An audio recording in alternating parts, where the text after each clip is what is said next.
Bueno, vamos a dar oportunidad a que salgan los pequeñitos caminando, sin correr, despacio, con reverencia. Estamos en el templo, en la casa de nuestro Dios, y nosotros también nos quedamos aquí para meditar en un pasaje de la palabra de nuestro Señor. Quiero, hermanos, dos anuncios breves, pero sí quiero que ponga mucha atención. Especialmente, el primer anuncio es a cada hermano que tenga la oportunidad de ser ujier. Y los hermanos ujieres son los que están en la puerta lateral y también en la puerta principal cuando normalmente la tenemos abierta. Estos hermanos tienen la responsabilidad de procurar el orden y la reverencia en el templo. Aunque esa es una responsabilidad de cada uno, los hermanos que están ahí atrás pueden llamar la atención a hermanos inclusive o a jovencitos que estén platicando durante el culto. No solo pueden, tienen el deber de hacerlo, de pedir a las personas que están distrayendo que por favor guarden silencio, que guarden reverencia, y también tienen el deber de, en momentos de oración y de lectura de la Biblia, cerrar la puerta para no permitir la entrada de nadie ni la salida de nadie. Esas son responsabilidades de los ujieres. También son los encargados de repartir sobres cuando vamos a depositar la ofrenda y usted necesita uno. Solamente levante la mano y los hermanos ujieres llegarán hasta su lugar para entregarle un sobre para que usted ponga su diezmo. Y también tienen la responsabilidad de prestar himnarios y Biblias a quien no haya traído, especialmente tratándose de visitas.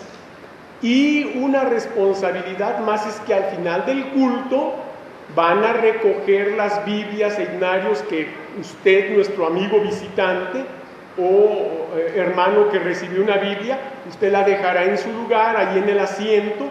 Nuestros hermanos ujieres al final recogerán Biblias e himnarios y las pondrán en el lugar donde ya saben que están cada Biblia o cada himnario.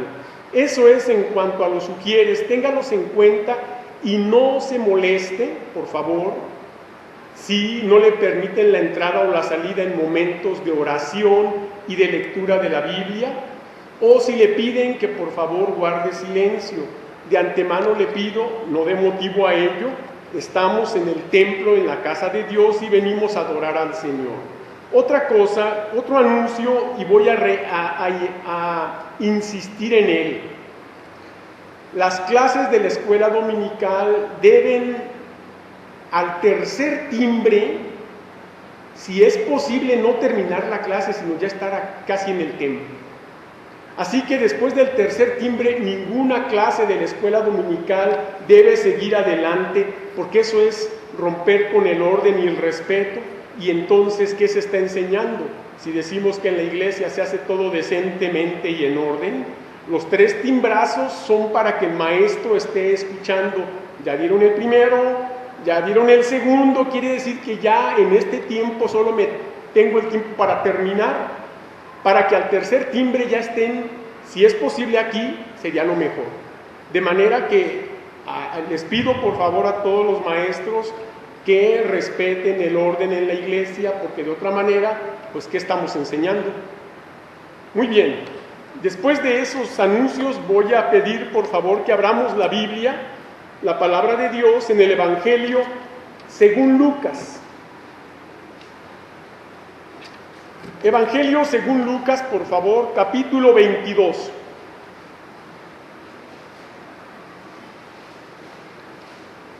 Y voy a leer los versículos 7 al 23.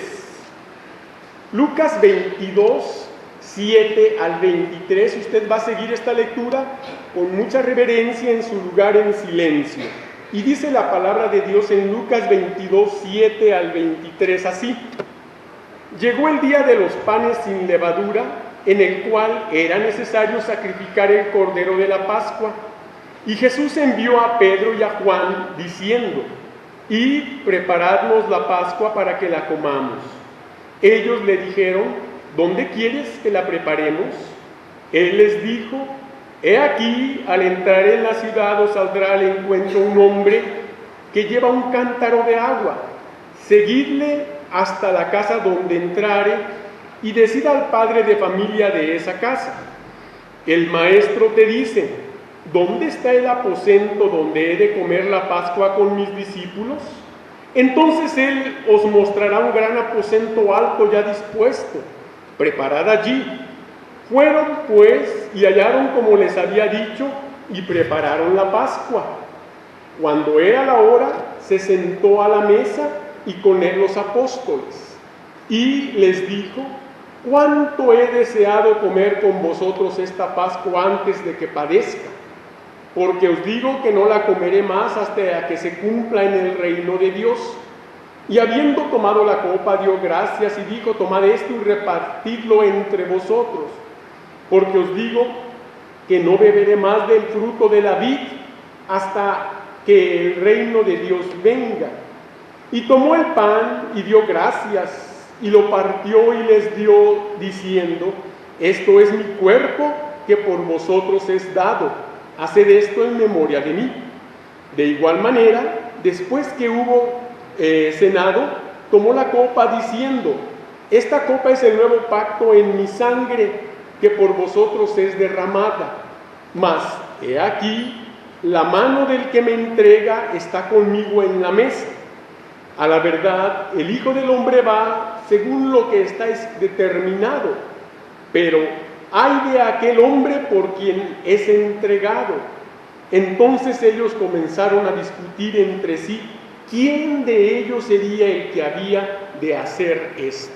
Vamos a orar, hermanos. Señor y Padre nuestro, con gratitud en el corazón te damos las gracias, la honra y la gloria, porque solamente tú eres digno de ello. Por tu infinito amor con que nos has amado, porque nos lo demostraste en la cruz con el sacrificio de tu Hijo amado. Gracias, Señor, por este privilegio que nos has dado, y ahora permítenos meditar en tu palabra fielmente y habla al corazón de cada uno de los aquí oyentes, para que tu palabra no vuelva a ti vacía. En el nombre de Cristo Jesús, amén. Bueno, si notaron algo, la cena del Señor es hasta esta noche, ¿verdad? Y es interesante que este sermón que voy a predicar era el que yo tenía preparado para esta noche, pero lo cambié intencionalmente porque ya en la noche no vienen los hermanos a la cena del Señor. Entonces, intencionalmente cambié los sermones. El de la noche lo voy a predicar ahorita y el que debía de ser ahorita lo voy a predicar en la noche.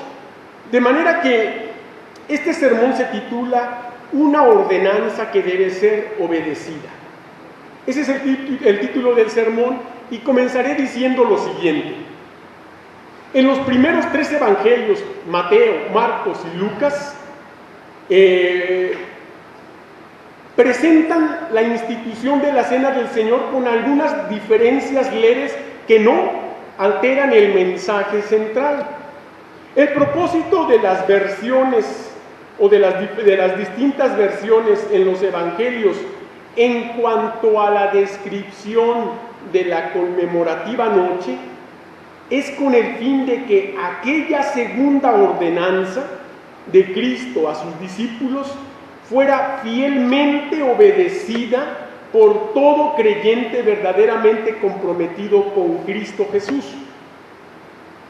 En la lectura que hemos hecho encontramos 4 aspectos prácticos que nos ayudarán a cumplir correctamente con esta ordenanza que debe ser obedecida.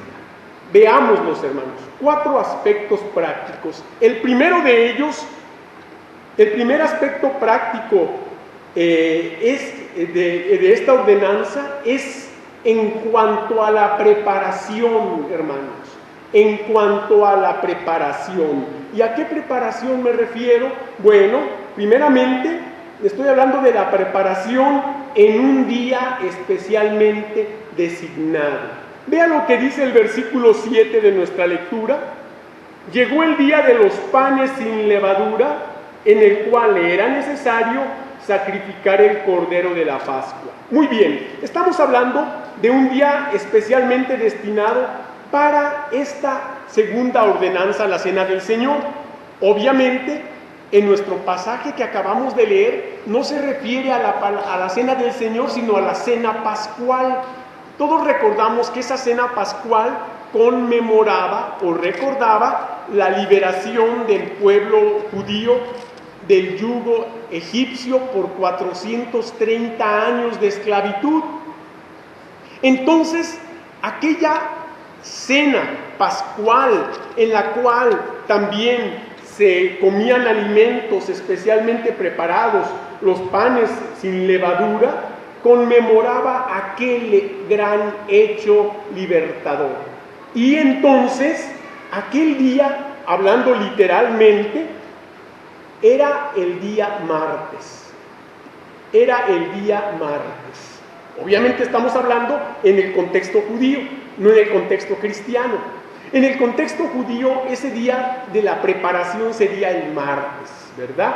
Aquí nosotros, cuando dice la Biblia que llegó el día de los panes sin levadura en el cual era necesario sacrificar el cordero de la Pascua, recuerden que hasta entonces el cordero que se sacrificaba era un animalito de 1 año de edad, sin defecto alguno, que cumpliera con ciertas características. Entonces, ese animalito era sacrificado, pero ese animalito estaba dando un mensaje de un verdadero cordero pascual, un verdadero cordero que de veras llevaría el pecado de la humanidad, y ese era Cristo. Por esa razón, hermanos, una vez que Cristo es sacrificado, los sacrificios de corderos y de animales terminan, porque cada sacrificio anunciaba a Cristo, cada sacrificio estaba recordando que Dios enviaría a un verdadero cordero. Y cuando Cristo Jesús vino a este mundo y comenzaba su ministerio, Juan el Bautista, su primo, dijo: he ahí el Cordero de Dios que quita el pecado del mundo. Aquellos corderos hasta entonces habían sido el cordero del pueblo, pero Cristo, era el Cordero de Dios, el Cordero que Dios entregaba para ser sacrificado por el pecado de la humanidad, no solo por los pecados del pueblo judío, sino de la humanidad entera, ¿verdad? Entonces había llegado ese día, sí, hermanos, la preparación en un día especialmente designado para ellos. En el contexto cristiano, nosotros como iglesia hemos destinado que sea el primer domingo de cada mes, por la tarde. Y qué bueno que predico el sermón en la mañana, para que usted que está oyendo se esté preparando para esta tarde venir y tomar la cena del Señor y de esa manera recordar el sacrificio de nuestro Señor Jesucristo. También estamos hablando de la preparación y estamos diciendo que esa preparación no solo es en un día especialmente designado, sino es también responsabilidad de los discípulos destinados para ello. Aquí tenemos 2 clases de discípulos que están destinados para ello. Vean lo que dice el versículo 8. Y Jesús envió a Pedro y a Juan diciendo: id, preparadnos la Pascua para que la comamos. Muy bien. Aquí tenemos a 2 discípulos, ya se nos dicen sus nombres y sabemos quiénes son, los identificamos muy bien porque la Biblia habla de cada cosa que Pedro y Juan hicieron, porque son de los discípulos más destacados. Y digo destacados no en preferencia o importancia, sino en cosas que hicieron que la Biblia registra. Nosotros podemos pensar que esta preparación es responsabilidad de los discípulos destinados para ello, y primeramente hablaremos de un grupo, los diáconos. porque el Señor mandó a 2 de ellos a preparar. En esta iglesia, y casi en toda iglesia bautista, los diáconos son responsables de preparar la cena del Señor. Y ellos, este día por la tarde, un hermano está destinado a preparar los elementos que por la noche estarán aquí, como es las copitas con jugo de uva y las galletitas partidas en pedazos, que cada uno tomaremos un pedacito y una copita. Un diácono estará destinado para ello, y 2 diáconos a la hora de repartir los elementos estarán al frente ayudando al pastor a repartir estos elementos. Entonces tenemos el primer grupo de hermanos especialmente preparados para esto, los diáconos. Pero también tenemos otro grupo de hermanos especialmente destinados para esto, que son la iglesia, la cual se preparará, la cual estará presente, se hará presente, pero que desde este momento nos estaremos preparando mental y espiritualmente. ¿Sí, hermanos? No es cualquier cosa lo que vamos a festejar y a celebrar. No es cualquier acto para que nada más hagamos acto de presencia y ya. Es algo muy especial.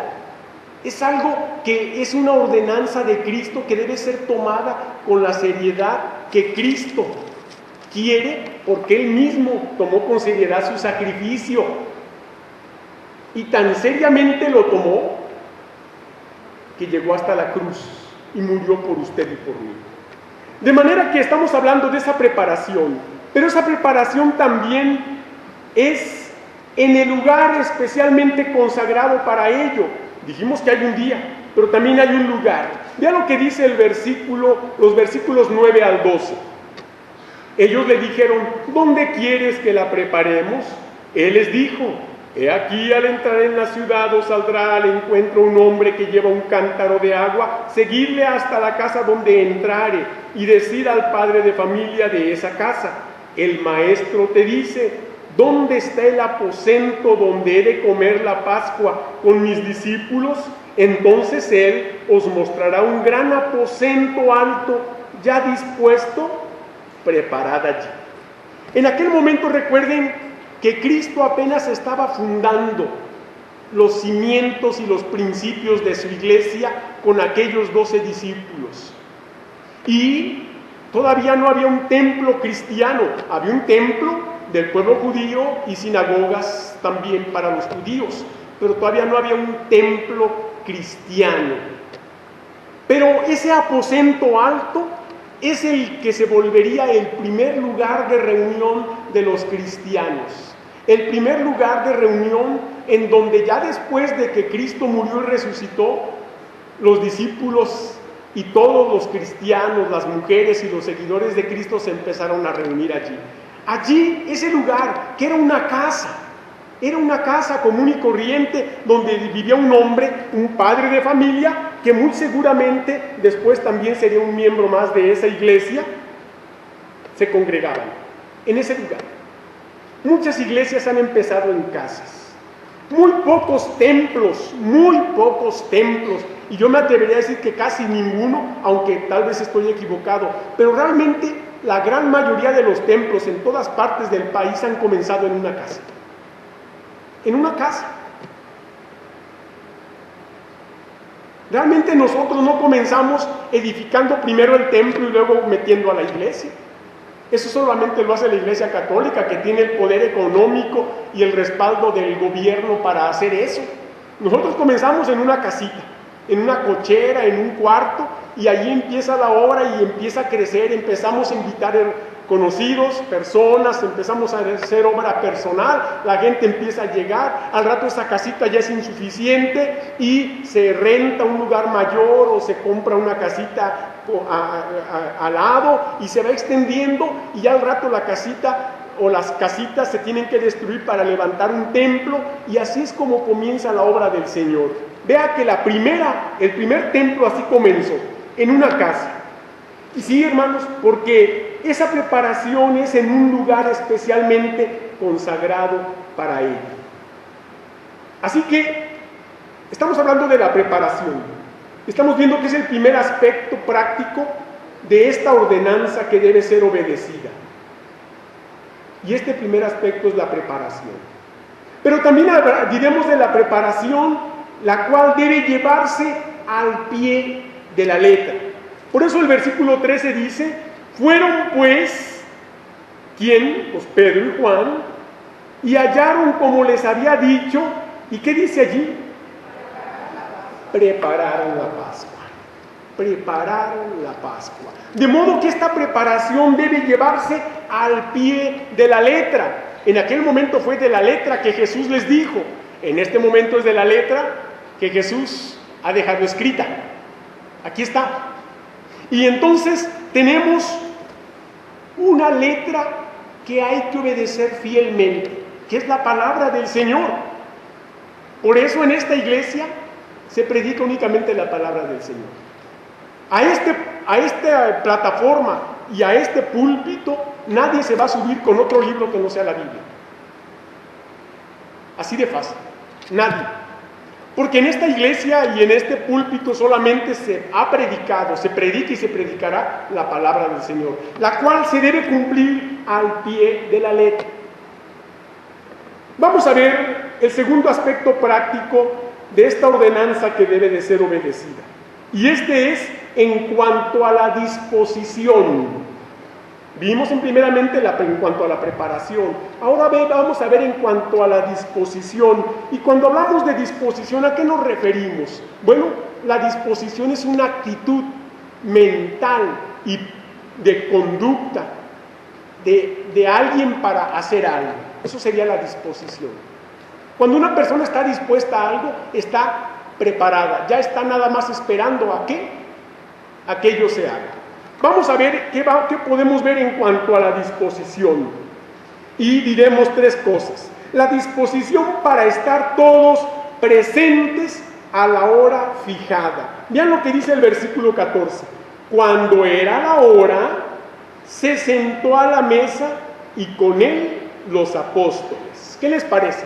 Ya estaba todo preparado, ya estaba el lugar, ya estaba la cena, ya los discípulos habían hecho todo, ya nada más requería que en esa disposición todos estuvieran presentes y a la hora, o sea, a tiempo. Cuando era la hora, se sentó a la mesa y con él los apóstoles. ¿Cuál era la hora? Vamos a ver qué dice, por favor, Marcos. Vayamos a Marcos 14, Marcos capítulo 14, vean lo que dice el versículo 17. Marcos 14, 17 dice, y cuando llegó la noche, vino él con los 12. Entonces, la hora como tal no se fija exactamente, pero se nos dice que cuando era la noche. Por eso se habla de una cena. Hay iglesias que la cena del Señor la tienen al mediodía. Pues, con todo el respeto que me merecen, pero yo no estoy de acuerdo. Con todo el respeto que me merecen, yo no estoy de acuerdo. Porque la Biblia se debe llevar al pie de la letra. En todo caso que le llamen el desayuno o la comida o el lunch. Pero no puede ser cena a mediodía. Dice la Biblia claramente que cuando llegó la noche, vino él con los 12. Desgraciadamente así es, hermanos. Así es como muchas iglesias empiezan a cambiar lo que la Biblia dice por tradiciones humanas. Así es, poquito a poco. No podemos en la noche, pero en la mañana no la echamos. ¿Y sabes qué? No. Si no es a tu antojo, si no es cuando se te dé la gana. Es como la Biblia lo marca y hay que apegarnos a la palabra de Dios.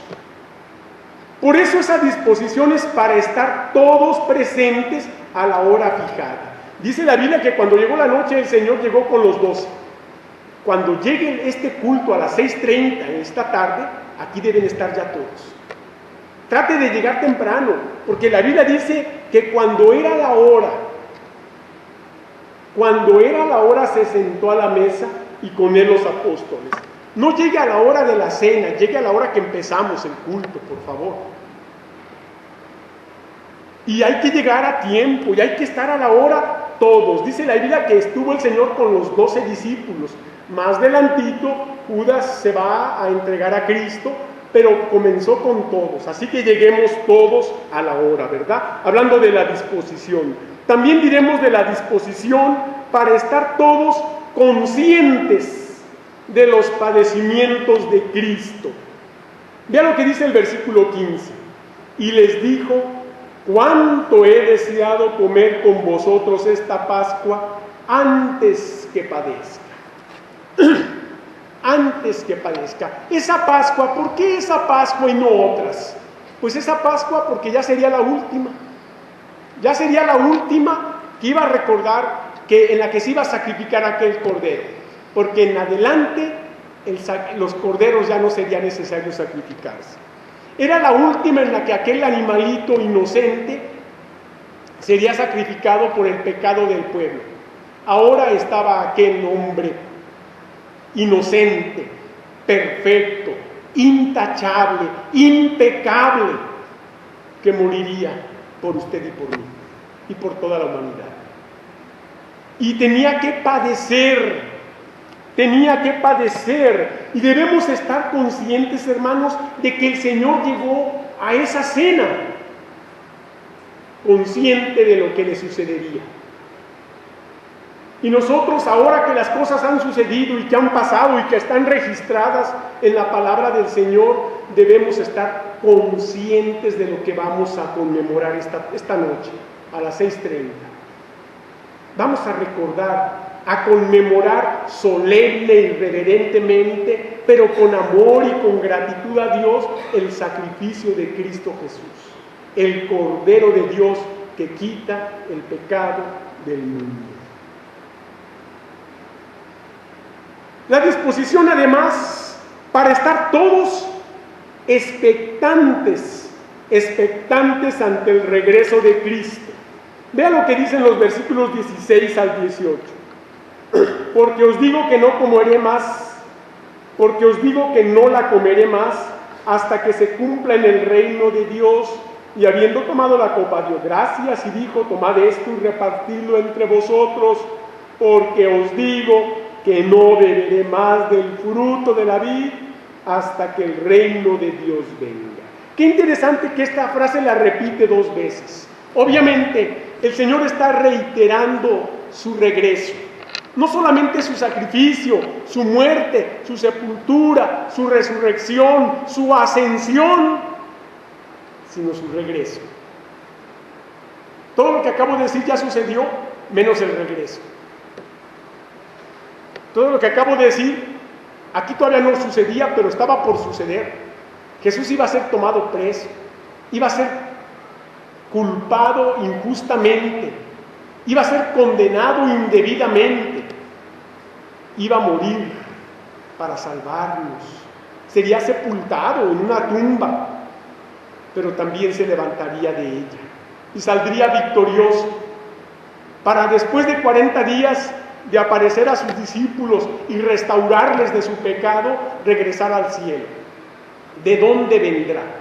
Por eso el Señor les dice que ya no va a comer más de ese fruto y de esa cena con ellos. Ya no lo hará hasta que el reino de Dios venga. De manera que es una disposición a estar expectantes ante el regreso de Cristo. Pero esa actitud de expectación no debe de ser nada más así como los discípulos se quedaron viendo al Señor irse y unos varones dijeron: ¿por qué estáis viendo? Este mismo Jesús que ha sido tomado de vosotros, así vendrá como le habéis visto ir al cielo. El Señor no quiere que estemos allá a medio patio así. La expectación que el Señor quiere es la de un trabajo, la de una entrega, la de una actividad de su iglesia, asistiendo a los cultos, trabajando, enseñándole a otros de la palabra del Señor y ganando almas para Cristo. Eso es la expectación en la que el Señor quiere encontrarnos, en la expectación del trabajo mientras Él regresa. Vamos a ver el tercer aspecto práctico de esta ordenanza que debe ser obedecida, y esta es en cuanto a la ejecución. En cuanto a la ejecución, y me estoy refiriendo a la ejecución de la realización al llevarla a cabo. En esta noche, a las 6:30, en el culto después de la predicación, vamos a llevar esta ordenanza a su ejecución, o sea, la vamos a llevar a cabo. Pero esta ejecución nos debe recordar algo más. Esta ejecución nos debe recordar la ejecución de Cristo. Sí, la ejecución de Cristo simbolizada en el pan material. Vea lo que dice el versículo 19 en su primera parte. Y tomó el pan y dio gracias. Y tomó el pan y dio gracias. Sí, hermanos, el Señor tomó aquel pan y dice la Biblia que lo partió. Cuando el Señor Jesús parte el pan, está dando un mensaje de lo que iba a suceder, un mensaje que tenía que volverse simbólico. Aquel pan partido simbolizaba el cuerpo herido de Jesús. Y el cuerpo de Jesús fue herido, fue abofeteado, fue golpeado, fue azotado, llevó una corona de espinas, recibió escupitajos, cargó con su cruz, fue clavado en ella y estuvo un promedio de 6 horas desangrándose hasta morir. El cuerpo de Jesús fue herido, y cuando el Señor parte aquel pan, simbólicamente está diciendo que iba a sufrir y que lo iba a hacer por nosotros o en el lugar nuestro, hablando de ese gran amor. Esa ejecución de la cena esta noche nos debe recordar la ejecución de Cristo simbolizada en aquel pan material. Pero también la ejecución de Cristo demostró su amor para con nosotros. Vea lo que dice el versículo 19 que estamos leyendo. Dice, y tomó el pan y dio gracias, y lo partió y les dio. Lo partió y les dio diciendo, esto es mi cuerpo que por vosotros es dado. Ahí está el mensaje del amor, hermanos. Solamente el amor de Dios era capaz de hacer eso, de entregar a su propio Hijo para morir en el lugar de usted y del mío, para llevar en aquella cruz el pecado de usted y el mío y de la humanidad entera. Ahí está el Señor dando un mensaje de amor que lo demostraría. Se los estaba diciendo cuánto los amaba. Esto es mi cuerpo que por vosotros es dado. Y no se refería al pan. El pan no fue crucificado en la cruz, fue Cristo. Pero aquel pan estaba simbolizando su cuerpo. Y ese cuerpo fue entregado voluntariamente por amor a nosotros. Y el Señor no solo nos dijo que nos amaba, nos lo demostró llegando a la cruz. Por lo tanto, es la ejecución de la cena del Señor nos debe recordar la ejecución de Cristo. La ejecución de Cristo también debe ser sistemáticamente recordada. Por eso el versículo 19 dice en su última parte, dice, haced esto en memoria de mí. Haced esto en memoria de mí. Cuando Jesús parte aquel pan y lo reparte a cada uno de los discípulos, lo que les está diciendo es que al comer aquel pan estén recordando lo que Él iba a hacer por nosotros, lo que iba a sufrir por nosotros. Por eso esta tarde, que a las 6:30 que tengamos nuestro culto y llegar a la cena del Señor, cuando a usted le entreguen ese pedacito de galleta, ese pedacito de harina, de trigo, usted lo va a comer y va a estar haciendo eso en memoria de Cristo, o sea, recordando el amor de Cristo para salvarle a usted y a mí.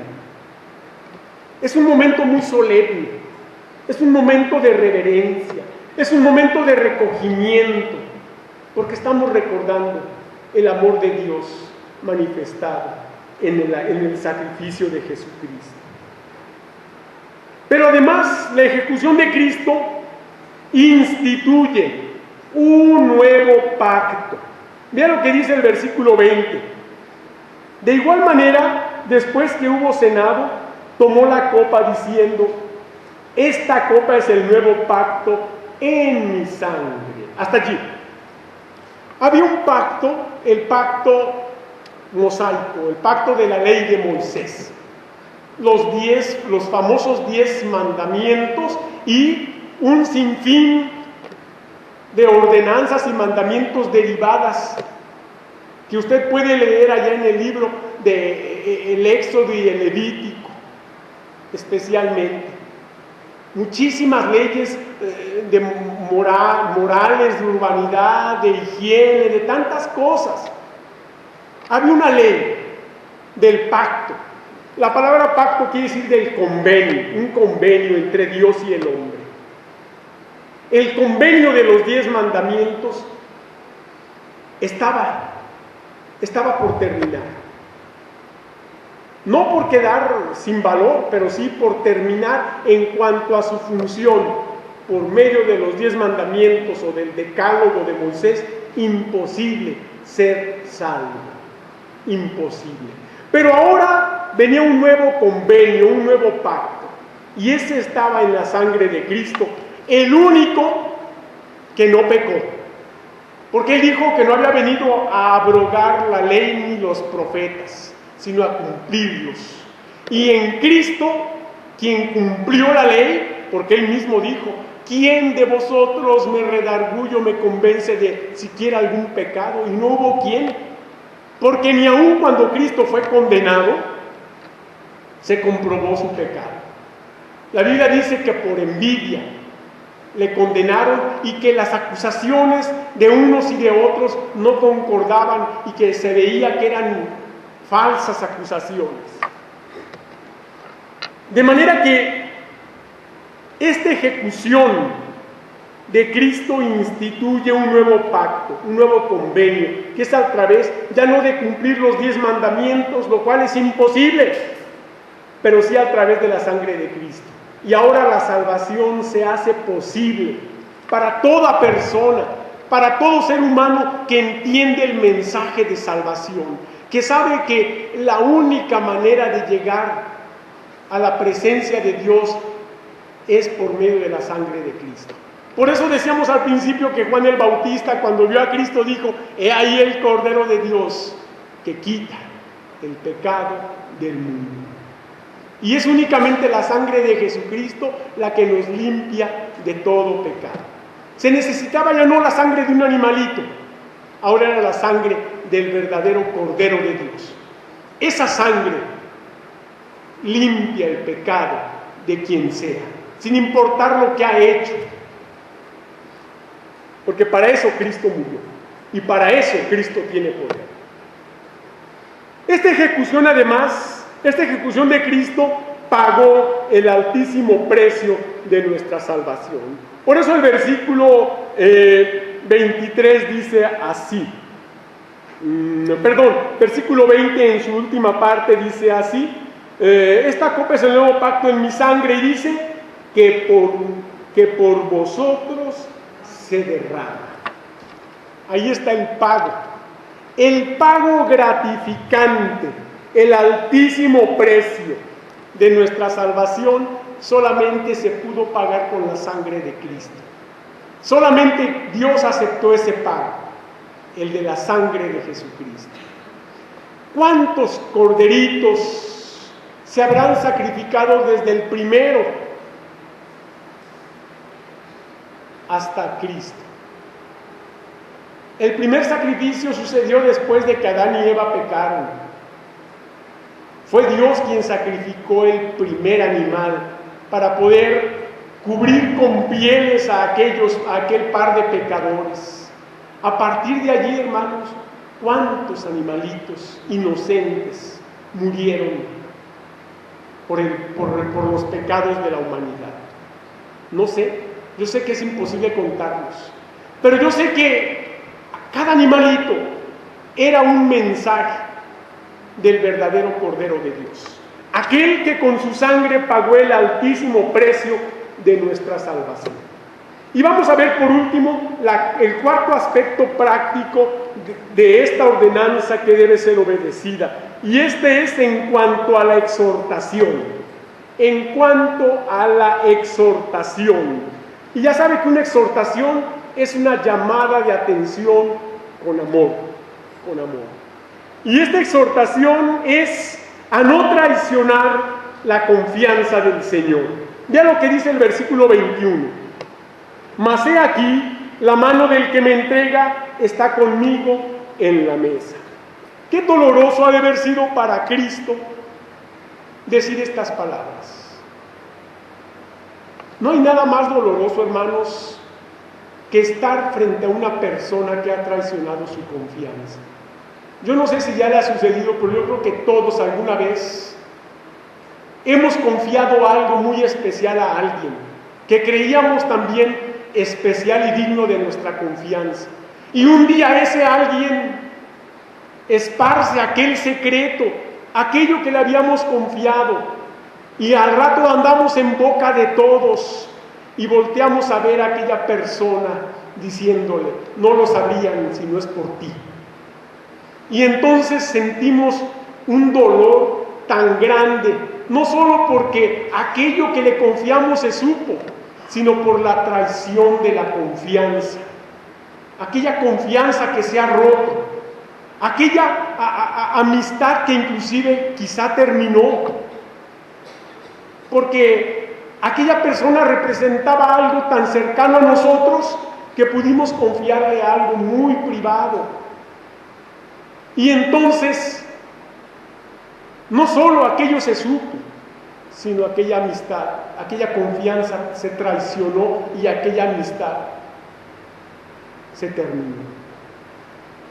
Y yo creo que Jesucristo, cuando dijo estas palabras, mas he aquí, la mano del que me entrega está conmigo a la mesa. ¡Qué palabras tan duras!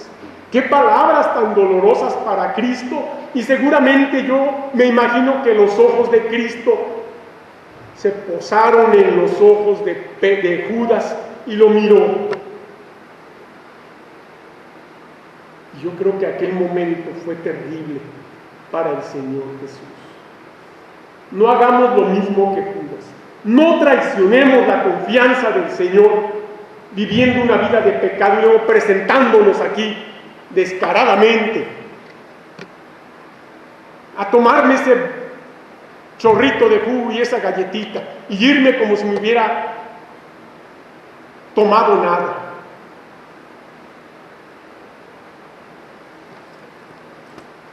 Es la exhortación a no menospreciar no solo la confianza de Cristo, sino el sacrificio profetizado. Vean lo que dice el versículo 22 en su primera parte.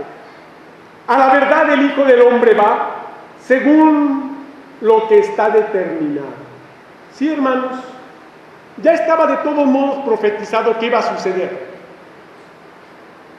Judas fue el hijo de perdición. Él quiso desobedecer, hermanos. Él quiso desobedecer. Desde antes ya había demostrado ser un traidor. Se le había dado la confianza de llevar el dinero, o sea, de ser el tesorero de aquel grupo. Quizá él mismo se ofreció. Y le entregaron esa confianza. Pero dice la Biblia que era un ratero y que sustraía de lo que había en esa bolsa común, en esa tesorería que tenían los discípulos y Cristo. De manera que ya estaba escrito, ya estaba profetizado. No, la exhortación es a no menospreciar ese sacrificio que desde la antigüedad se profetizó. Y lo menospreciamos cuando no lo tomamos con seriedad, cuando ni lo tomamos siquiera y ni venimos, y a esta hora que la iglesia en la noche se congrega a tomar la cena del Señor, no estamos ahí en la cena con los amigotes o con los familiares, esta es más importante. Pues no es más importante. Y cuando usted hace eso, usted está menospreciando un sacrificio profetizado, y usted ya sabe que es cada primer domingo de mes por la tarde, y usted podría arreglar cualquier otro compromiso a otra hora y a otro día, pero no ese día. De lo contrario, estamos traicionando la confianza del Señor y estamos menospreciando el sacrificio profetizado. Por eso esta exhortación es también a no despreciar el sacrificio realizado. Versículo 22, en su segunda parte, dice: pero ay de aquel hombre por quien es entregado. ¿Sí? El versículo dice: a la verdad el Hijo del Hombre va según esté determinado, pero ay de aquel hombre por quien es entregado. ¿Sí? Finalmente Cristo fue entregado y fue sacrificado. Ay de aquel, y ese ay no es solamente porque Judas se ahorcó, sino porque Judas se condenó al infierno. Ese es el ay que Cristo estaba diciendo. Porque Judas podía haberse arrepentido y hubiera sido perdonado, pero se ahorcó creyendo que con eso terminaba todo. Lo peor es que con eso daba comienzo a ese ay de Cristo que iba a ser por la eternidad en el infierno. De manera que es una exhortación a no despreciar el sacrificio que Cristo realizó, no actuar como Judas. Finalmente es la exhortación a no olvidar que cada uno condenamos al Señor. Vea lo que dice el versículo 23. Entonces ellos comenzaron a discutir entre sí quién de ellos sería el que había de hacer esto. Para los 11 discípulos que no entregaron a Cristo, aparentemente hubo un descanso, pero no, eran tan culpables como Judas, y la humanidad entera igual que Judas, porque a Judas no lo entregó Cristo, lo entregamos todos. Judas nada más fue el patiño para ir a entregar. Pero quien entregó a Cristo fuimos todos, usted y yo. Él se entregó por usted y por mí. Voy a terminar diciendo lo siguiente. Hemos visto que esta segunda ordenanza de la Cena del Señor debe ser obedecida en cuanto a la preparación, en cuanto a la disposición, en cuanto a la ejecución y también en cuanto a la exhortación. Surge una pregunta: ¿estás preparado para participar y tomar dignamente los elementos conmemorativos de la Cena del Señor esta noche? ¿Estás preparado? Si no es así, hay tiempo para reflexionar y arreglarte con quienes tengas algún conflicto y así ponerte a cuentas con Dios, y no dejes de desobedecer al no participar de esta solemne ordenanza, pues la Biblia dice lo siguiente: de manera que cualquiera que comiere este pan o bebiere esta copa del Señor indignamente, será culpado del cuerpo y de la sangre del Señor. Por tanto, pruébese cada uno a sí mismo, y coma así del pan y beba de la copa, porque el que come y bebe indignamente, sin discernir, o sea, sin entender, sin reflexionar, el cuerpo del Señor, juicio come y bebe para sí. Y termino con una frase que dice lo siguiente: una orden de Cristo debe ser fielmente obedecida. Que Dios le bendiga. Muchas gracias.